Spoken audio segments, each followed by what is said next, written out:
saat ku jumpa yang pertama.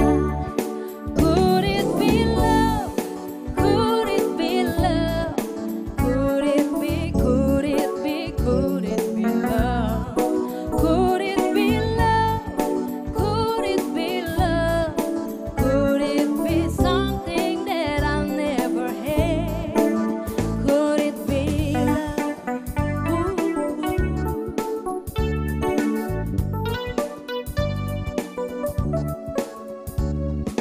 Mataku tak dapat terlepas darimu, perhatikan setiap tingkahmu, tertawa pada setiap candamu saat ku jumpa yang pertama. Could it be love? Could it be love? Could it be, could it be, could it be love? Could it be love? Could it be love? Could it be something that I never had? Could it be love?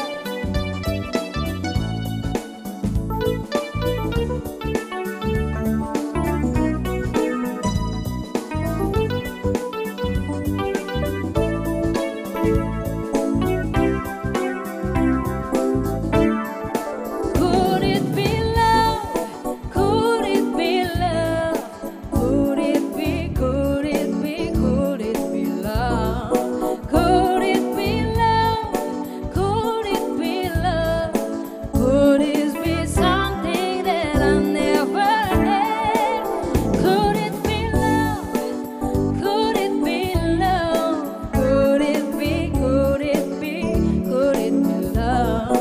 Could it be love? Could it be love? Could it be something that I never had? Could it be love? Oh, could it be love?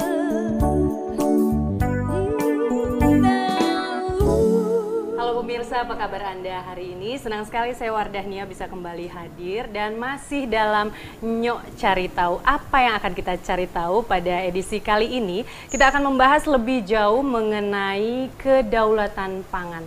Jika kita berbicara mengenai kedaulatan pangan, artinya harus ada kemerdekaan, harus ada hak untuk bisa menentukan sendiri bagaimana masalah pangan di Indonesia. Dan kalau berbicara pangan sendiri merupakan satu topik yang sangat penting karena ini merupakan kebutuhan mendasar dan termasuk dari hak asasi manusia juga. Dan sebenarnya seperti apa kondisi pangan di Indonesia? Apakah kemudian masalah kedaulatan pangan ini hanya berupa mimpi saja? Atau apa kemudian yang bisa dilakukan, dan tentunya juga kita akan melihat bagaimana permasalahan-permasalahan yang dihadapi oleh para petani dan juga langkah-langkah yang dilakukan pemerintah dan bagaimana kemudian solusi atas berbagai persoalan, terutama tentunya yang kita harapkan ujungnya adalah bagaimana mencapai kesejahteraan para petani. Dan tentu saja dalam Nyok Cari Tahu kali ini kami akan menghadirkan para narasumber yang sangat berkompeten, dan langsung saya perkenalkan yang pertama sudah hadir. Beliau kita kenal cukup dekat dan sangat concern sekali dengan masalah tidak hanya masalah pangan pertanian, tapi memang beliau sangat memperhatikan terutama bagaimana kebutuhan petani di Indonesia. Sudah ada Bang Fadli John, apa kabar? Baik, terima kasih Wardah. Selalu terlihat segar, bugar, ini tentunya karena asupan gizi pangannya yang terpenuhi juga nih Bang Fadli? Ya lumayan, karena petani kita. Ya. Karena petani kita semua, kita di sini bisa hadir dengan sehat ya tentunya ya Bang Fadli ya. Dan selain Bang Fadli juga sudah hadir Pak Rahmat Pambudi, Dr. Insinyur Rahmat Pambudi. Beliau merupakan pakar pertanian dan juga beliau adalah dosen di Institut Pertanian Bogor. Halo Pak Pram, apa kabar? Alhamdulillah baik, terima kasih. Selalu sehat juga ya. Bagaimana kabar IPB Pak? IPB baik. Dan sudah menghasilkan tentunya lulusan-lulusan yang memang benar-benar nanti bisa terjun ke lapangan dan membantu para petani kita, atau justru jadi petani juga nih, seperti Bapak juga? Sementara ini sudah mulai makin banyak yang jadi petani. Luar biasa, dan tentunya memang tidak hanya mempelajari ilmunya, tapi juga bisa terjun langsung ini Iya, ya Pak Pam. betul. Ya baik. Dan pemirsa, kembali kita berbicara masalah kedaulatan pangan. Bang Fadli, sudahkah kemudian Indonesia berdaulat masalah pangan? Jawabannya dengan mudah kita jawab belum ya. Kenapa? Karena kita harus membedakan dulu antara ketahanan pangan dan kedaulatan pangan. Untuk mencapai ketahanan pangan atau yang disebut food security kita belum. Apalagi kedaulatan pangan, food sovereignty. Perbedaannya itu, kalau ketahanan pangan, semua pangan itu tersedia walaupun dari impor. Kalau kedaulatan pangan itu harus tersedia tetapi dari sumber kita sendiri. Artinya penghasilan dari petani kita sendiri. Nah, kita belum mencapai ketahanan pangan apalagi kedaulatan pangan. Tetapi sesungguhnya negara yang merdeka itu harus merdeka juga secara pangan. Artinya ada jaminan. Sekarang penduduk Indonesia kan sekitar 250-an juta. Iya. Berarti kan harus ada 250-an juta mulut yang harus dimakan gitu ya. Dan ini berarti produksi pangan kita semakin hari akan semakin ditantang untuk memenuhi kebutuhan itu. Harus mampu ya? Harus mampu. Nah, sementara kalau kita lihat produksi kita relatif jalannya itu menurut apa yang disebut oleh Malthus itu deret hitung. Sementara jumlah penduduk itu menurut deret ukur yang berlompatan gitu ya. Nah, ini kalau kita tidak menangani masalah pangan sekarang, suatu hari kita bisa mengalami kekurangan. Atau mungkin saat Bahkan ini kita krisis. Ya. Nah, sekarang sudah kurang gitu.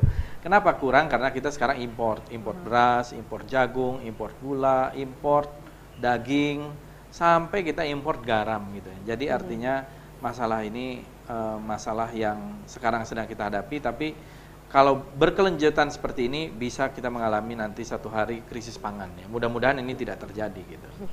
Ini cukup miris, kita negara agraris, kemudian ancaman mungkin sudah dekat ini Pak bisa dikatakan, karena hampir semua produksi ataupun komoditas pangan kita adalah dari mengimpor seperti. Sebenarnya Pak Pam, ini kalau kita melihat dengan kondisi yang sangat memprihatinkan ini, apa sebenarnya permasalahan di pangan kita sendiri ini?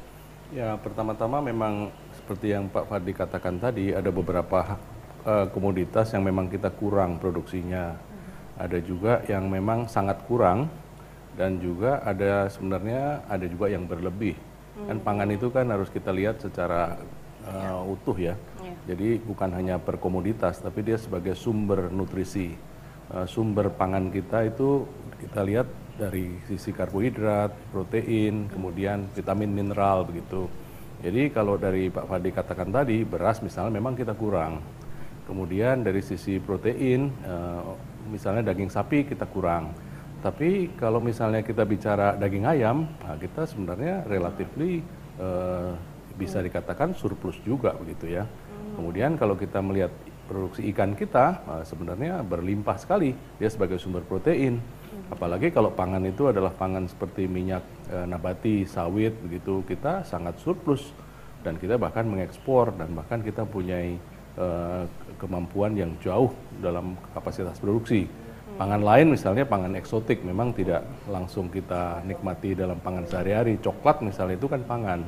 Rempah-rempah itu juga pangan. Kita punya keunggulan seperti itu. Jadi tapi kemudian dari pangan tersebut tentunya ada yang menjadi prioritas Betul. yang dikonsumsi dalam Betul. jumlah banyak. Kita ambil saja misalnya beras ini. Betul.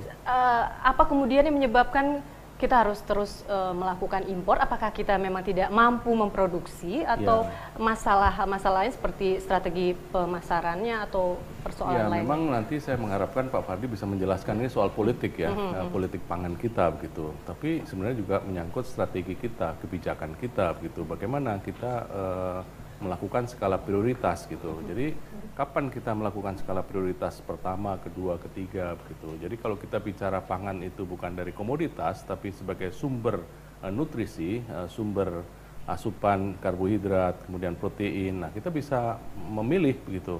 Kapan kita harus surplus, kapan kita harus mengimpor begitu. Karena di dalam Undang-Undang Pangan kita nomor 18 tahun 2012 itu sudah jelas bahwa pangan seperti tadi dikatakan oleh Mbak Wardah, pangan itu merupakan hak asasi dan penyelenggaraannya menyangkut ketersediaannya itu menjadi tanggung jawab pemerintah pusat dan pemerintah daerah. Dan kalau kita urut-urutannya, kita lihat dalam proses penyelenggaraan, tadi Pak Fadil sudah jelaskan, itu di dalam pasal 2 disebutkan mulai dari kedaulatan, kemudian menyangkut kemandirian, kemudian juga hal-hal lain ketersediaan. Nah itu juga menjadi tanggung jawabnya pemerintah di dalam kerangka makronya. Memang nanti di dalam kerangka mikronya, petani juga bertanggung jawab memproduksi. Tetapi pertama-tama pemerintah harus mempunyai kebijakan, harus mempunyai strategi. Nah, nanti biar Pak Fadli yang menjelaskan lebih lanjut. Nah, seperti apa seharusnya strategi yang dijalankan pemerintah? Apakah kemudian yang sudah berjalan saat ini yang belum mencapai sasaran, atau memang strateginya tidak strategis seperti itu? Kalau menyambung apa yang disampaikan oleh Pak Rahmat Pambudi, sebetulnya kalau kita lihat masalah pertanian dan masalah pangan kita, sebetulnya relatif sederhana ya Pak. Bukan mau menyederhanakan, tapi relatif masalahnya sederhana. Tetapi mengatasi masalah ini yang memang tidak sederhana. Kalau kita lihat misalnya dari sisi produksi maupun pasca produksi, kita semua bisa tahu apa persoalan yang ada gitu. Misalnya dari sisi produksi, masalahnya adalah petani masih menghadapi masalah dengan pupuk, masalah benih, masalah lahan, masalah modal, masalah irigasi. Nah itu masalah-masalah yang kita tahu menjadi sumber masalah di dalam memproduksi. Kemudian setelah itu pasca produksi apa? Kadang-kadang di pasca produksi itu misalnya pemasaran dan seterusnya. Nah ini yang kita sudah tahu masalahnya. Menurut saya yang diperlukan sekarang adalah satu kebijakan yang berpihak kepada sektor pertanian. Ya apa yang disampaikan Pak Rahmat tadi, kita memang butuh politik pertanian. Pemerintah harus berpihak atau berpijak memberikan sektor pertanian ini sebagai prioritas. Dulu di zaman Pak Harto misalnya, pertanian memang prioritas. Sehingga kita pernah mengalami surplus dan kita pernah mengalami swasembada di tahun 1984. Ini adalah satu contoh bahwa kita bisa mencapai itu. Dan sekarang pun kalau kita mau melakukan bisa. Kita bisa melakukan ekstensifikasi dengan lahan yang ada sekarang kan, lahan pertanian kita, lahan panen kita hanya 13 juta hektar. Tetapi lahan yang sesungguhnya hanya 8 juta hektar karena 2 kali panen kan, 7 sampai 8 juta hektar. Nah, kalau kita tambah 1 juta hektar dan dulu pernah direncanakan, ini berarti akan potensi untuk penambahan produksi akan semakin tinggi. Begitu juga kalau kita menggunakan bibit-bibit unggul, cara tanam yang baik, sehingga rata-rata 4,6 itu bisa 2 kali lipat mungkin. Sehingga surplus produksi kita, baru kemudian yang lain-lainnya. Jadi kalau pemerintah mau, dan pemerintah betul-betul memikirkan sektor pertanian dan para petaninya juga, kesejahteraan para petani, saya kok sangat yakin bahwa kita bisa swasembada lagi. Dan sebetulnya di tahun 2003-2004 pernah juga ada swasembada, dalam arti kita tidak lagi melakukan impor.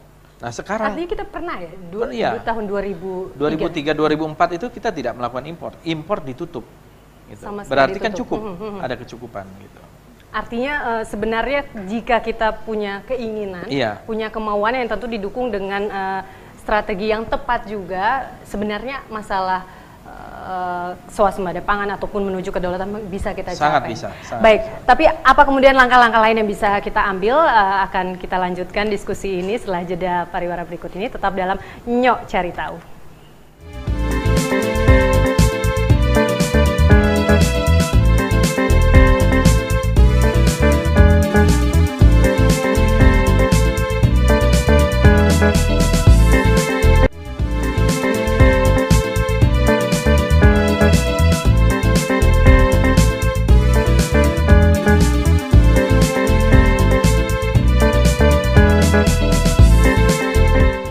Kembali lagi dalam Nyok Cari Tahu, dan kita masih mencari tahu lebih jauh mengenai kedaulatan pangan di Indonesia, dan masih bersama dua narasumber saya di sini. Saya kembali ke Pak Pambudi. Kalau tadi kita berbicara kemudian bahwa kita pernah di era tahun 2000-an ini tidak melakukan impor, artinya sebenarnya kita punya kemampuan untuk melakukan hal itu. Nah, tapi tentu juga kita harus melihat komoditas-komoditas mana yang memungkinkan kemudian kita tidak melakukan tindakan tersebut. Nah, bagaimana dengan mungkin masalah beras yang kita harus mengimpor, daging, kedelai, bahkan garam. Mungkin di sini Pak Pambudi bisa menjelaskan lebih jauh sebenarnya haruskah kemudian kita melakukan impor tersebut? Nah, makanya tadi Pak Fadi mengatakan harus ada politik pangan kita. Nah, politik pangan itu nanti diterjemahkan di dalam kebijakan dan strategi pangan kita. Memang ada perbedaan pada masa lalu begitu ya, orientasinya swasembada. Dan swasembada itu orientasinya adalah kepada komoditi. Tapi untuk yang akan datang, kita harus pada sumber pangan sebagai sumber nutrisi. Karena pangan itu adalah sumber daripada sumber pengembangan sumber daya manusia kita. Jadi tanpa pangan yang memadai, bergizi, beragam, dan berimbang, kita bisa kalah bersaing. Pak Prabowo berkali-kali mengatakan sebagai Ketua Umum KTI, 1 dari 3 anak di Indonesia di beberapa daerah itu kekurangan gizi. Berarti apa yang terjadi? Kalau sampai kekurangan gizi sejak anak, maka dia akan kalah bersaing di kemudian hari. Karena tidak hanya fisiknya yang tidak tumbuh dengan baik, tapi juga otaknya tidak tumbuh dengan baik. Karena itu ke depan harus ada strategi kita. Pangan seperti apa yang menjadi dasar untuk kecukupan kita dalam kerangka pemenuhan hak asasi. Jadi kita harus menerjemahkan hak asasi manusia, tidak hanya hak asasi manusia yang selama ini dibicarakan, termasuk pemenuhan pangan sebagai kewajiban negara, kewajiban pemerintah untuk memenuhi hak asasinya. Jadi sekarang soal pangan, kita harus mengatakan sumber karbohidrat. Diambil dari apa? Katakanlah dari beras. Karena beras merupakan makanan pokok, maka sumber karbohidrat harus dicukupi 100% dari wilayah Indonesia. Jadi sumber karbohidrat bukan beras. Jadi kalau misalnya ada daerah tertentu sumber karbohidratnya jagung, ya biarkan saja jagung. Jangan dipaksakan beras, karena wilayah kita kan sangat beragam. Ya. Ada daerah yang tidak bisa ditanami padi, dia hanya bisa ditanami sagu, ya biarkan dia sagu. Atau daerah tempatnya Mbak Wardah di NTB, dia sangat kaya sebagai sumber jagung, ya biarkan dia jagung di sana. Dan bahkan bukan hanya dibiarkan, tapi dikuatkan pengembangan produksi jagungnya. Karena di dalam pasal 12 di Undang-Undang Pangan kita, tanggung jawab pemerintah adalah memenuhi ketersediaan pangan. Jadi termasuk juga nanti kalau sudah kita memenuhi strategi karbohidrat, bagaimana proteinnya? Nah, protein juga bisa dibagi-bagi. Untuk daerah yang misalnya daerah pesisir, ya protein dari ikan. Untuk daerah di gunung misalnya, protein bisa dari ikan di daratan dan juga bisa ternak lain, kambing, ayam, tidak perlu harus sapi begitu. Jadi ketergantungan itu jangan sampai mengganggu kedaulatan pangan kita. Kedaulatan pangan kita harus terpenuhi dengan baik. Jadi kalau kita strateginya seperti itu, maka kita harapkan negara, pemerintah bisa menjamin hak asasi warganya, warga negaranya. Itu yang kemudian harus bisa dipetakan oleh pemerintah, Ya. sehingga kembali tadi strategi yang dikeluarkan memang bisa benar-benar diwujudkan. Jadi strategi itu ada 2. Jadi strategi produksi itu dari ketersediaan, dan yang kedua adalah strategi dari akses pangan. Karena meskipun dia berproduksi, kalau rakyatnya tidak bisa membeli, ya tidak bisa juga. Jadi ada persoalan mendasar di sini, kemampuan produksi dan kemampuan membeli.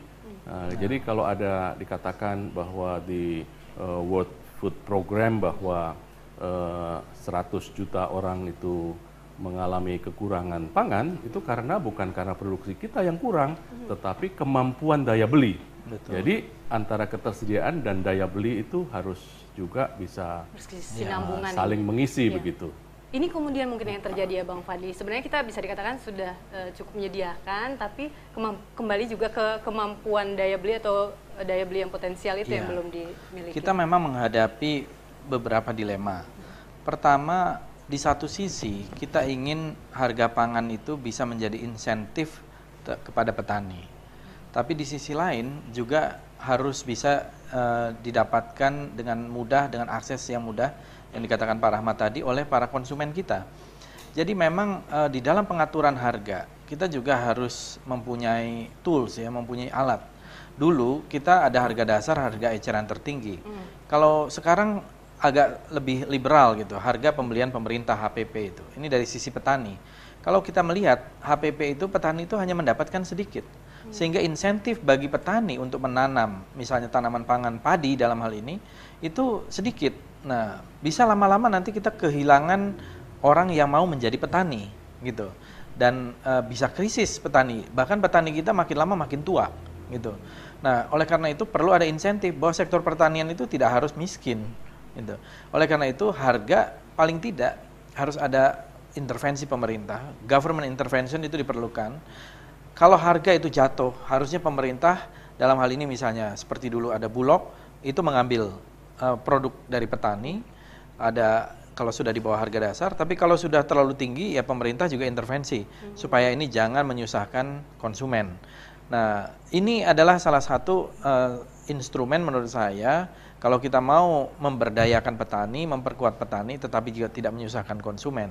Nah, apa yang dikatakan oleh Pak Rahmat tadi juga saya pikir memang sangat penting, terutama di era globalisasi, memang selalu kita utarakan yang namanya diversifikasi pangan dari dulu lah. Tetapi kenapa kok belum jadi gitu, belum bisa? Salah satunya juga mungkin mengubah kultur. Mengubah kultur kita ini terlalu makan beras, makan nasi gitu ya. Padahal sumber-sumber vitamin lain begitu banyak, sumber-sumber karbohidrat lain begitu banyak, dan vitaminnya jauh lebih tinggi kan begitu ya, Pak Rahmat. Dan juga termasuk tadi protein dan sebagainya. Memang ini harusnya ada semacam guideline dari pemerintah. Disinilah kehadiran pemerintah dibutuhkan gitu, sehingga masyarakat diarahkan, petani juga ikut diarahkan, apa yang perlu diberdayakan. Ini yang saya pikir sekali lagi diperlukan peran dari pengambil kebijakan supaya sektor pertanian kita itu sektor yang berdaya gitu. Tapi kalau kita berbicara kembali nih masalah politik pangan kita, mungkin kita bisa belajar dari negara-negara lain yang seharusnya seperti Vietnam, negara yang mungkin bisa dikatakan dulu belajar dari Indonesia. Iya, belajar dari Indonesia, kemudian justru sekarang bisa lebih mandiri, bahkan mungkin bisa dikatakan lebih berdaulat nih tentunya nih. Sorry saya potong. Itu kalau kita lihat Vietnam, dulu Indonesia itu pernah membantu Vietnam karena Vietnam itu hampir kelaparan. Kalau tidak salah tahun 90-an ya, awal 89 90. Nah, itu ada sekitar 100.000 ton beras yang dikirim ke Vietnam karena mereka hampir mengalami kelaparan. Nah, tetapi sekarang Vietnam adalah negara produsen beras salah satu yang tertinggi di dunia antara Thailand, Vietnam, tapi belakangan Vietnam lebih tinggi surplusnya dan Vietnam menjadi eksportir termasuk ke Indonesia. Kita mengimpor beras dari Vietnam. Nah, ini kan satu hal yang ironis. Bagaimana satu negara yang belajar dari Indonesia pertaniannya, sekarang Indonesia harus belajar dari Vietnam gitu. Ini apa yang salah? Menurut saya yang salah adalah kebijakan kita, yang salah adalah pengelola dan para pengambil keputusan. Jadi harus mulai dari mana ini Bang Fadli? Kita membenahi, tentunya juga kita tidak ingin hanya menyalahkan dan yang menurut saya harus dimulai dari para pengambil kebijakan, meletakkan prioritas kepada sektor pertanian dulu. Kemudian memberikan satu penguatan bahwa sektor pertanian ini harus mendapatkan budget yang juga semakin besar. Kalau sekarang dari postur APBN tidak lebih dari 5% sektor pertanian termasuk dengan subsidi pupuk, benih dan lain-lain itu. Nah, kalau kita memang negara agraris, harusnya paling tidak 10% sektor pertanian itu. Dengan 10% itu akan banyak. Walaupun sekarang ya, memang yang harus dikritisi dari yang ada sekarang, sebetulnya dari 10 tahun lalu sudah ada peningkatan 1000%. Anggaran di tahun 2003 itu kira-kira 2,7 triliun. Sekarang 20-an triliun. Tetapi kenaikan anggaran itu tidak berbanding lurus dengan produksi. Malah impornya makin banyak. Nah, ini ada apa? Jangan sampai kenaikan anggaran juga justru menambah meningkatnya korupsi kan gitu. Anggaran semakin naik tapi kemudian juga tidak ada perubahan terutama di masalah pangan kita dan terutama juga dengan nasib para petani kita ini. Nah, dari dunia akademisi ini tentunya Pak Pam, bagaimana langkah-langkah atau setidaknya agar tidak terjadi hal yang tadi Bang Fadli sebutkan, krisis petani. Jadi begini, tadi Pak Fadli sudah mengatakan ada politik pangan kita, politik pertanian kita, itu diterjemahkan sebagai National Food Policy, kemudian National Food Strategy. Itu harus ada, jadi blueprintnya bagaimana, sehingga nanti kita bisa melangkah dengan baik begitu. Pak Fadli mengatakan tadi ada kebijakan harga, tapi juga harus ditopang dengan kebijakan non-harga. Apa kebijakan non-harga? Kebijakan non-harga itu adalah kebijakan yang mengarahkan sedemikian rupa sehingga petani itu kalau berproduksi bisa optimum gitu.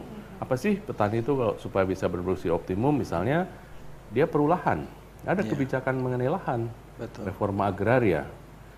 Kami sering ditugasi Pak Prabowo ke Thailand, kemudian ke Vietnam. Pak Fadli juga ditugasi ke berbagai daerah termasuk ke Korea mungkin ya. Belajar kita dari sana. Di sana jelas sekali ada kebijakan lahan, ada kebijakan air, ada kebijakan misalnya perbankan, financing, kebijakan di bidang teknologi produksi, benih begitu. Nah, itu harus disediakan. Harus disediakan dan juga kemudian memang bisa benar-benar diimplementasikan berbagai tugas tersebut. Dan ada tugas juga ini Bang Fadli berikut ini, karena kita juga tentunya tidak hanya membahas masalah pangan, tapi bagaimana output dari kita setelah mengkonsumsi pangan tersebut. Pemirsa, ada yang istimewa dalam Nyok Cari Tahu kali ini, karena salah seorang narasumber saya akan mempersembahkan sebuah lagu spesial untuk Anda. Bang Fadli.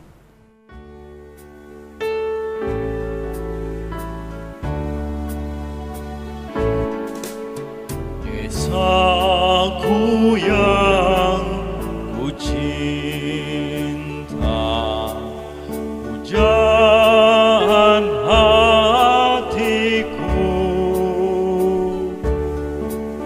tempat ayah dan bunda, dan handai tolatku.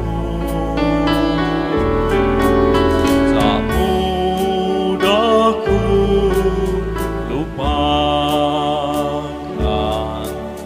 tak mudah bercerai.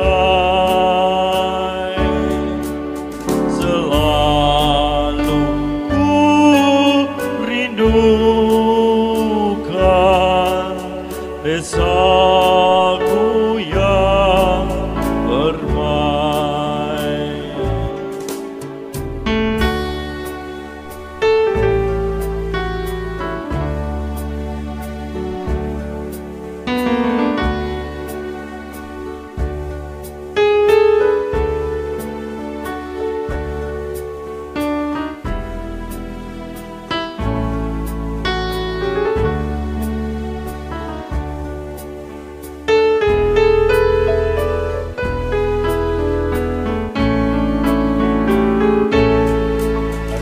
Desaku yang ku cinta, pujaan hatiku,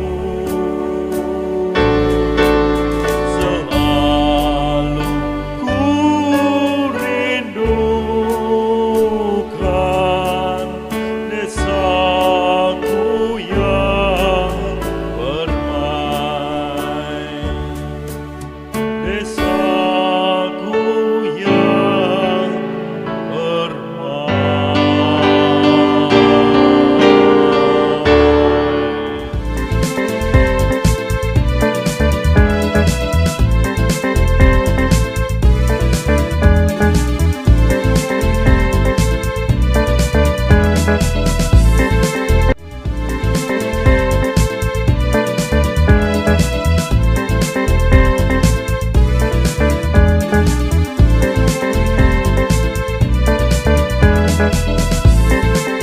Terima kasih pemirsa, Anda masih bersama kami dalam Nyok Cari Tahu, dan kita masih membahas mengenai kedaulatan pangan yang mungkin mudah-mudahan saja tidak hanya menjadi mimpi bagi seluruh rakyat Indonesia, terutama tentunya bagi para petani. Bang Fadli, ini saya tertarik sekali, tadi kita sudah membahas bagaimana kemudian Vietnam bisa bangkit dengan pangannya, bahkan kita harus mengimpor dari Vietnam. Belum lagi kalau kita belajar dari bangsa-bangsa lain seperti ada kemudian Jepang, ada juga Singapura yang tidak memiliki sumber daya tapi kemudian bisa dikatakan benar-benar berdaulat untuk pangannya.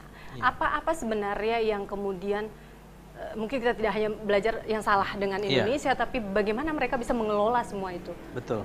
Jadi kalau kita belajar, memang kita perlu belajar dari negara-negara lain supaya kita tidak reinvent the wheel istilahnya. Jadi kita nggak usah menemukan lagi ban ini sudah ditemukan orang gitu. Jadi misalnya di Jepang itu petaninya memang tidak banyak, ya hanya 3%. tetapi mereka sangat berdaya, sangat kuat. Mereka bisa menentukan bahkan pemerintah ini akan bertahan atau jatuh gitu ya. Nah, apa yang dilakukan? Mereka pertama menguasai sumber-sumber untuk produksi seperti pupuk. Mereka menjadi produsen pupuk dan menjadi distributor pupuk. Kemudian mereka juga mempunyai trading house. Jadi semua produksi petani mereka diambil oleh koperasi. Lalu kemudian mereka mempunyai lembaga keuangan seperti bank. Nah, bank pertanian di Jepang itu sangat kuat. Nah, sehingga petani itu sudah benar-benar mandiri, benar-benar kuat, dan mereka membiayai sendiri, bahkan membiayai sektor-sektor lain. Nah, itu awalnya adalah dari insentif pemerintah, awalnya dari program pemerintah, kemudian mereka bergulir. Dan tentu saja ada keberpihakan, ada pemerintah ya, itu bagian dari politik. Bahwa untuk bank pertanian ini dibolehkan sampai ke tingkat-tingkat yang paling bawah. Sampai ke tingkat-tingkat boleh dibilang RW, RT gitu ya. Semua Betul. bisa Mereka artinya bisa membuka cabang-cabang di mana-mana. Nah, kalau di Indonesia, kita ini kan harusnya menurut saya kita sedang membahas RUU pemberdayaan dan perlindungan petani.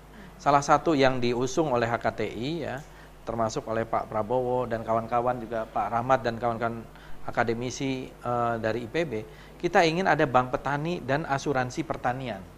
Karena dengan adanya bank petani, berarti petani mempunyai akses terhadap modal. Kemudian ada asuransi, sehingga kalau gagal ya bisa dibayar oleh asuransi itu. Jadi di negara lain ini berjalan, tetapi kenapa di Indonesia tidak gitu? Salah satunya kan ada benturan dengan undang-undang perbankan yang harus ada jaminan kolateral.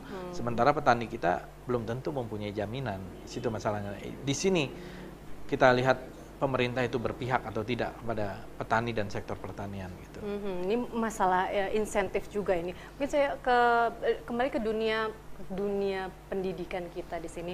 Pak Rahmat Pambudi juga tentunya lama berkecimpung di Institut Pertanian Bogor ini. Bagaimana kemudian dari lingkungan akademisi menindaklanjuti kemudian, jadi tidak hanya ada di lingkup kampus saja, tapi bisa benar-benar implementasinya terutama di petani ini, dan tentunya harus juga dikaitkan dengan atau bersinergi dengan pemerintah seperti itu. Jadi tanggung jawab institusi pendidikan pertama-tama adalah menghasilkan sumber daya manusia, menghasilkan lulusan yang terbaik di bidangnya. Kalau IPB ya terbaik di bidang pertanian begitu. Tetapi kembali lagi, kita hanya bisa menyediakan lulusan, tapi kalau nanti dia sudah lulus tidak ada kesempatan melakukan kemampuannya, kalau istilah Pak Fadli tidak ada insentif dia bekerja di sektor pertanian, tentu saja ya tidak nyambung begitu.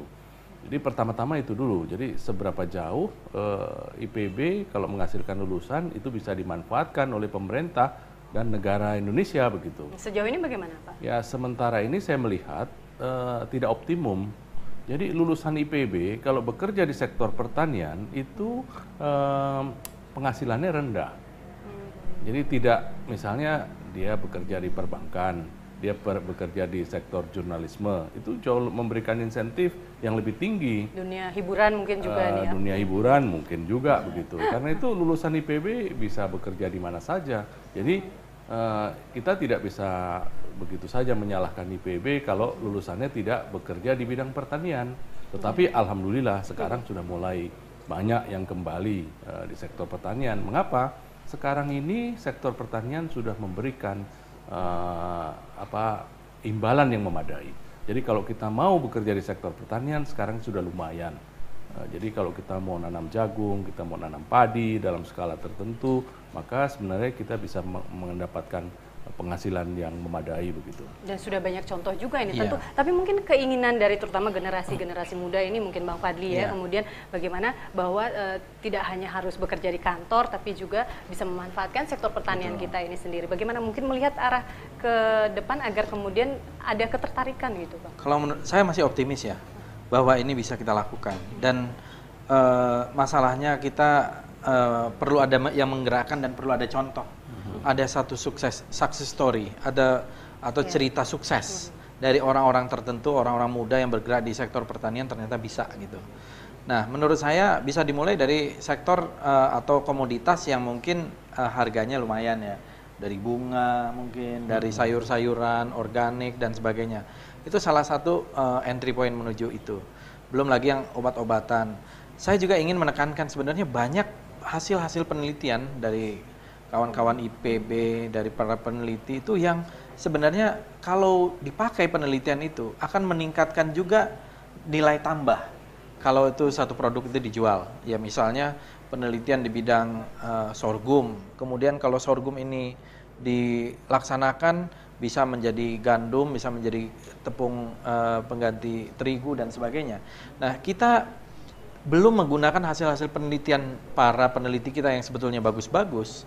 Jadi penelitian hanya untuk penelitian, tidak diaplikasikan ke dalam industri. Nah, kalau ini ada industri pertanian yang ditopang oleh riset dan juga pasar yang nanti bisa kita bentuk, menurut saya akan menjadi salah satu mata pencarian yang bagus. Dan ini menurut saya bisa menjamin juga ke depannya ketersediaan dan kedaulatan pangan mungkin gitu. Itu kemudian mungkin yang terjadi Pak Pamu di bawah hasil penelitian, hasil riset hanya sampai di tidak bisa aplikatif seperti Ya itu. memang begitu. Jadi Pak Fadi tadi mengatakan belajar di negara lain. Kita juga bisa belajar dari negara kita Bisa sendiri. studi tur, jangan hanya studi tur Jadi, keluar. belajar dari sejarah kita. Iya. Jadi sejarah kita adalah sejarah dari negara yang kekurangan pangan pada masa lalu. Tetapi pemimpin masa lalu punya visi yang jauh ke depan. Jadi misalnya kita kekurangan sumber daya manusia zaman Bung Karno. Bung Karno mengatakan bikin IPB supaya ada lulusannya yang bisa menghasilkan petani dan juga bisa membimbing petani-petani yang lain begitu. Kemudian perlu infrastruktur, bangun jembatan, bangun pabrik pupuk, bangun irigasi, kemudian juga bangun industri benih. Nah, itu contoh yang punya visi. Visi itu dilanjutkan oleh Pak Harto begitu ya. Nah, pemimpin yang akan datang juga harus punya visi karena apa? Pangan adalah merupakan sumber dari strategi kita untuk bersaing begitu. Nah, untuk yang akan datang, kebijakan ini tidak bisa diserahkan kepada Kementerian Pertanian. Mengapa? Karena ya Kementerian Pertanian mau memproduksi, kalau Kementerian Perdagangan mau impor, ya kita susah juga. Kemudian harus ada hubungannya dengan Kementerian Perindustrian. Industri dalam negeri harus memakai bahan baku dalam negeri. Harus ada hubungannya dengan Kementerian Keuangan. Jangan lupa, kredit yang paling mahal untuk petani adalah kredit yang diterima oleh petani Indonesia. Jadi petani di Jepang itu kreditnya suku bunganya hanya Subsidi 4%, 5% begitu. Indonesia bisa 16%. Ya, jadi kita baru mau bertani sudah kalah bersaing. Ada hubungannya dengan transportasi kita yang buruk. Ada hubungan dengan infrastruktur yang lain. Jadi membangun pertanian, membangun pangan kita harus terintegrasi. Harus komprehensif dari hulu sampai hilir. Karena itu ya ini menjadi tanggung jawab pimpinan nasional sampai pimpinan yang terendah begitu ya. Nah, ini harus ada yang mengorkestra. Tapi sebelum ada yang mengorkestra harus ada ya partiturnya ya. Blueprintnya. Nah, kalau Pak Fadi mengistilahkan ada istilah politik pertanian kita. Ada national food policy kita, ada national food strategi kita yang diterjemahkan sampai di tingkat rumah tangga. Nah, dengan cara begitu maka pangan kita maju. Tapi yang paling penting yang Pak Fadi katakan tadi, petani itu sebenarnya sederhana. Kalau kebutuhannya dicukupi, kebutuhan berproduksi dicukupi, dan pada saat dia berproduksi nanti hasilnya dia mendapat keuntungan, dia pasti berproduksi. Betul. Dia mau. Nah, kalau sekarang ini petani kita kondisinya berat sekali. Sudah alat-alat produksinya kurang, pada saat dia panen tidak ada yang menjamin. Dan kan sekarang lucu, kalau kekurangan kita impor. Langsung cara Padahal tercepat ya. Kekurangan itu akibat dari pada saat produksi tidak dijamin. Jadi nanam cabai itu kan cukup nggak sampai 5 bulan sudah panen. Kita pernah oversupply cabai. Nah, karena tidak ada yang jamin maka petani tidak mau tanam. Pada saat dia tidak mau tanam, harga melambung sampai mendekati 100.000. Betul. Nah, mestinya penyelesaiannya jangan impor. Jadi istilah Pak Fadi tadi dari hulu sampai hilir ditangani dengan baik, pasca panen ditangani dengan baik. Harus ada stok, harus ada manajemen distribusi, harus ada manajemen pengolahan begitu. Kalau boleh saya tambahkan, sebetulnya intinya yang disampaikan oleh Pak Rahmat tadi, kata yang penting itu adalah terintegrasi ya. Karena sekarang ini ada ego sektoral. Nah, kalau satu kebijakan itu tidak terintegrasi, maka seperti tidak utuh dan tidak menyambung dan akhirnya banyak yang mubazir gitu. Jadi kalau kita bisa lakukan satu national food policy atau kebijakan pangan nasional yang terintegrasi tadi dan itu dilaksanakan oleh pimpinan nasional, saya kok sangat yakin Indonesia bisa swasembada lagi, bahkan Indonesia bisa melakukan ekspor. Dan sektor pertanian ini akan memperkaya petani, mensejahterakan petani, dan petani makmur. Jadi intinya kalau rakyat Indonesia ini mau sejahtera, makmurkanlah petani, sejahterakanlah petani. Karena 50% lebih rakyat Indonesia itu di sektor pertanian. Nah ini sebenarnya penanganan dari hulu ke hilirnya ini seperti apa ini Bang, yang setidaknya paling cepat bisa kita lakukan saat ini? Pertama, pemerintah harus punya kesadaran dulu pentingnya sektor pertanian dan memprioritaskan.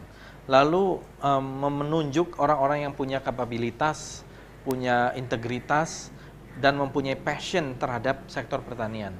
Dengan begitu nanti implementasi bisa berjalan. Tentu saja birokrasi kita, terutama yang mengurusi sektor pertanian ini harus dibenahi gitu ya.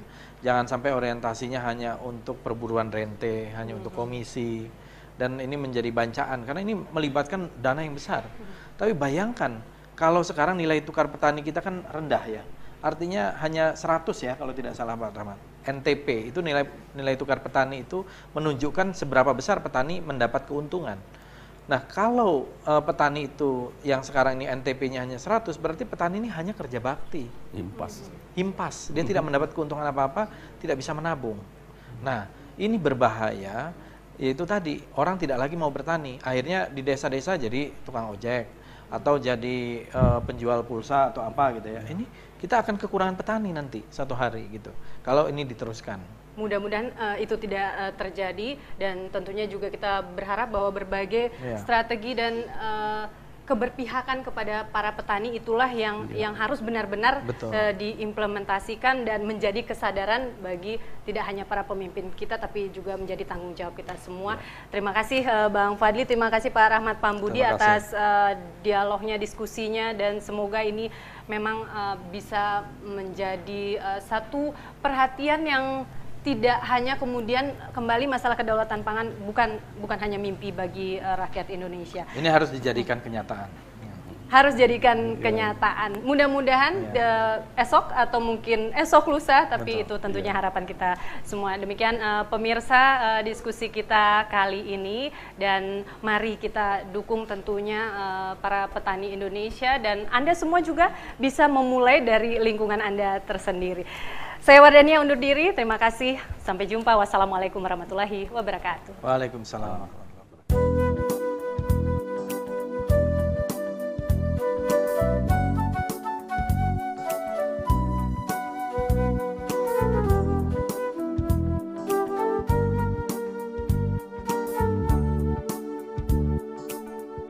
Mentari terbenam, temani dalam kesendirianku, temani aku dalam kepedihan.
hati.